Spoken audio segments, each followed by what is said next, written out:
Hello friends, जैसे मैंने कि आपको कल एसिड बेस एंड सॉल्ट्स के टॉपिक को इंट्रोड्यूस किया था।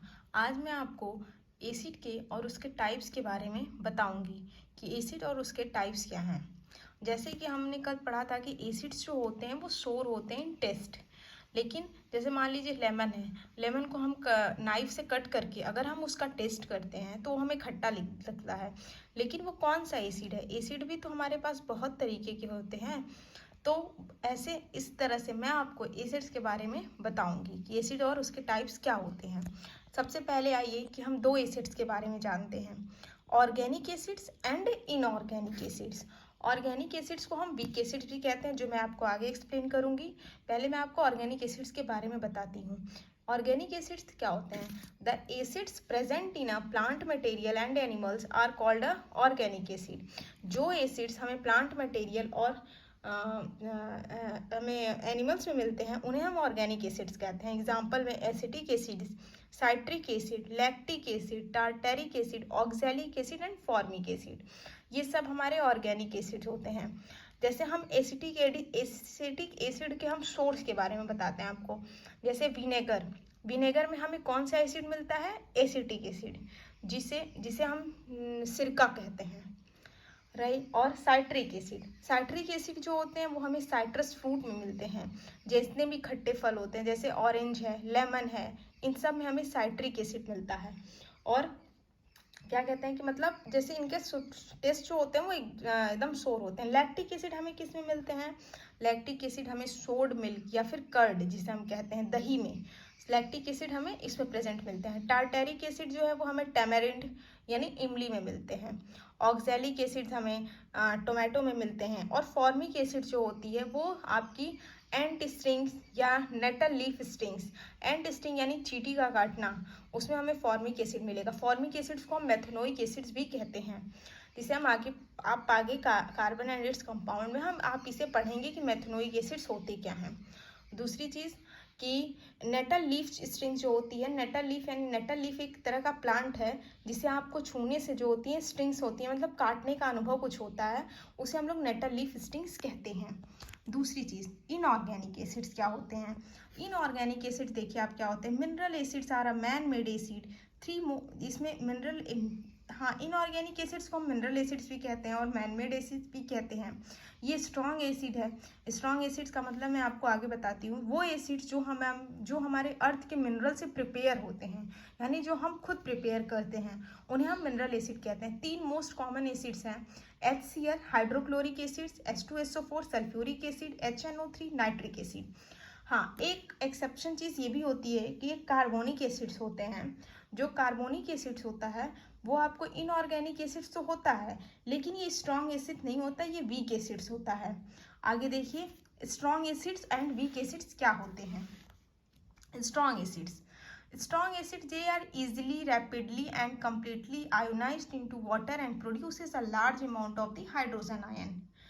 वो एसिड्स जो आपके मतलब जो आपके सॉल्यूशन में, जो आपके वाटर में कंप्लीटली आयोनाइज होते हैं और तुरंत तेजी से होते हैं, इजिली हो जाते हैं, और हाइड्रोजन आयन के अमाउंट को ज़्यादा, देखिए हाइड्रोजन आयन तो वो भी प्रोड्यूस करते हैं, वीक एसिड्स भी, लेकिन जो स्ट्रॉन्ग एसिड होते हैं उनके उनके अमाउंट ज़्यादा होते हैं। जैसे सल्फ्यूरिक एसिड लेते हैं, H2SO4, इसको हम लोग ये आयोनाइज होगा 2H प्लस SO4 2-, यानी यहाँ के दोनों हाइड्रोजन जो है वो आयोनाइज होकर आयन बन गए हैं, 2H प्लस SO4 2-।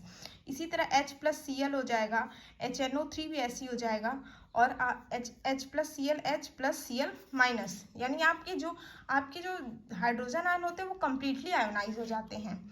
वैसे weak acid they are not easily, not rapidly and partially ionized into water and thus produce a less amount of the hydrogen ion। ये less amount of the hydrogen ion को produce करता है। जैसे हम CH3COOH, ये ethanoic acid होता है। इसे मैं आपको आगे बताऊंगी कि कार्बन एंड इट्स कंपाउंड जो चैप्टर है उसमें हम पढ़ेंगे ऑर्गेनिक जहाँ से हमारा स्टार्ट होता है। CH3COOH, इसको हम लोग आयोनाइज करेंगे तो CH3COO- प्लस H प्लस होगा। ये आपका देखिए 3 हाइड्रोजन यही है, ये पूरी तरह से आयोनाइज नहीं हो रहा है, इसीलिए इसे हम कहते हैं कि ये जो होता है वीक एसिड्स होता है, जिसमें कम्प्लीटली आयोनाइजेशन नहीं हो पाता है, पार्शियली आयोनाइज होता है। और ये वीक एसिड्स जो होते हैं वो नॉर्मली आपके ऑर्गेनिक एसिड्स कहलाते हैं। सिर्फ एक कार्बोनिक एसिड्स ऐसे ही होती हैं जो इनऑर्गेनिक एसिड्स होता है, लेकिन वो वीक एसिड्स कहलाता है। और कार्बोनिक एसिड्स का हम लोग यूज़ जो है फिजी सॉफ्ट ड्रिंक में करते हैं, मतलब जो ये आता है आपके पीने होने वाले ड्रिंक्स, जितनी भी सॉफ्ट सोडा वाटर होती हैं, इसमें जो होते हैं कार्बोनिक एसिड्स के ही यूज़ होते हैं। मिनरल एसिड्स जितने भी होते हैं वो सब स्ट्रॉन्ग एसिड्स होते हैं। केवल एक मिनरल एसिड मैंने आपको बताया कि जो कार्बोनिक एसिड्स है वो जो आपका वीक एसिड्स होता है। अब आप पढ़ेंगे concentrated and dilute acids. Concentrated and dilute acids क्या होते हैं?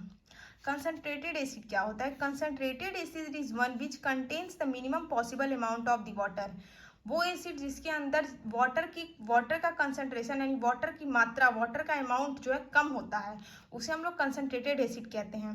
कंसनट्रेटेड एसिड जो होते हैं वो बहुत ही हार्मफुल होते हैं, आप उन्हें डायरेक्टली नहीं यूज़ कर सकते हैं। अगर आप उन्हें अच्छे से नहीं यूज़ करेंगे तो उससे आपको नुकसान पहुंच सकता है। लेबोरेटरी में हम लैब कोट यूज़ करते हैं क्योंकि हमें बहुत ध्यान से यूज़ करना पड़ता है, नहीं तो उससे आपके हाथ जल सकते हैं। अगर वो कपड़े पे पड़ा तो आपके कपड़े भी जल सकते हैं। Dilute acid is one which contains the much more of water in it. Dilute acid वो होता है जिसमें वाटर की मात्रा बहुत ज़्यादा होती है। अगर हम डाइल्यूट एसिड्स को ही यूज़ करते हैं खाने पीने में ज़्यादातर, जैसे फूड इंग्रेडिएंट जो भी हम यूज़ करते हैं, ऑर्गेनिक एसिड जो भी हम यूज़ करते हैं, उसमें वो डाइल्यूट ऑर्गेनिक एसिड्स होते हैं, क्योंकि कंसनट्रेटेड को हम खाने पीने में यूज़ नहीं कर सकते हैं। जैसे एसिटिक एसिड में विनेगर मिलता है, तो विनेगर का यूज़ हम लोग पिकल्स में करते हैं, टोमेटो केचप में करते हैं, तो वो जो होते हैं वो आपके ऑर्गेनिक एसिड होते हैं। और ऑर्गेनिक एसिड जो होता है वीक एसिड होता है, और वीक एसिड भी वो डाइल्यूट वीक एसिड्स होते हैं, जिसकी वजह से हमें खाने पीने की चीज़ें जो होती हैं वो डाइल्यूट एसिड्स की ही यूज़ करनी होती हैं। डाइल्यूटिंग एसिड्स होता क्या है? The concentration of an acid is decreased by adding more water to it. When water is added to a concentrated acid, then a dilute acid is formed. देखिए क्या होता है, the concentration of N acid जो होता है, जो acid का concentration, अगर हम कोई कंसनट्रेटेड एसिड है, अगर हम उसे डाइल्यूट करना चाहते हैं, तो उसमें हमें वाटर मिलाना पड़ेगा।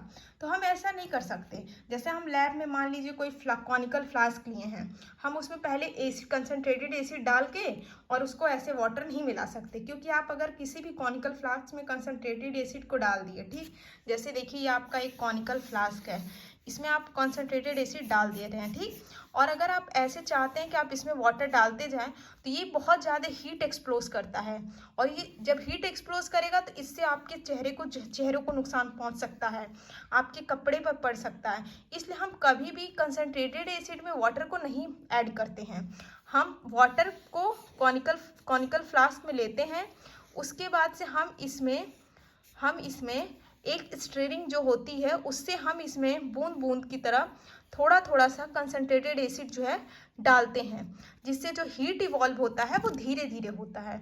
और अगर हम कंसनट्रेटेड एसिड में वाटर को डालेंगे तो हीट जो होगा वो तुरंत इवॉल्व होगा, जिससे ये बीकर्स के भी जो ये फ्लास्क होते हैं, या बीकर्स में आप मान लीजिए यूज़ कर रहे हैं लैब में, तो ये बीकर्स के फटने का भी डर होता है। इसलिए हम कभी भी कंसनट्रेटेड एसिड को वाटर में मिलाते हैं, ना कि वाटर को कंसनट्रेटेड एसिड में मिलाते हैं। जिस तरह से हम इसी प्रोसेस से हम जो है डाइल्यूट करते हैं एसिड को, और डाइल्यूट एसिड का यूज़ हम ज़्यादा करते हैं।